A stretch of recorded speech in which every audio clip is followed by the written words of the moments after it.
Mais au sujet d'Israël, il dit « J'ai tendu mes mains tout le jour vers un peuple rebelle et contredisant » Romains 10, 21. Le peuple fut dispersé à cause de leur désobéissance à Dieu. Ils vivaient dans toutes les parties du monde.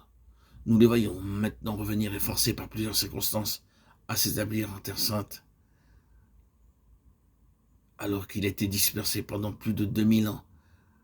D'abord exilé à Babylone, puis de Babylone dans toutes les terres du monde.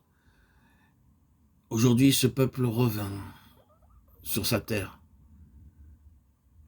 Ils ont emporté avec eux la richesse, la connaissance des autres pays dans lesquels ils ont vécu.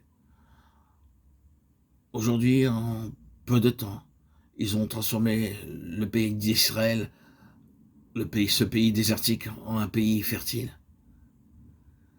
Si vous étiez allé en Terre Sainte bien avant je dirais, l'entrée des Juifs revenant en Terre Sainte, vous n'auriez vu qu'un désert. Vous trouvez maintenant, après toutes ces années, un magnifique pays avec des villes prospères. Ils construisent encore et toujours des bâtiments, des buildings, des routes, des écoles, des universités. Ils démontrent ce que bien avant la venue du Christ, les prophètes avaient dit, à savoir que le pays devenu désertique redeviendrait fertile. Ils ont soigneusement préservé les Écritures. J'ai passé un bon moment en Terre Sainte avec des croyants juifs. Ils m'ont dit qu'ils ne pouvaient qu'être désolés à cause de leurs compatriotes ayant de tels avantages. Ils sont encore dans les ténèbres et la cécité. Ils peuvent vraiment être appelés le sel sans saveur. Ils sont dans une totale cécité spirituelle.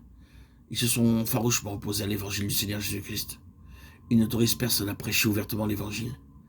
Ils ne se soucient pas de l'entrée du mal dans le pays. En fait,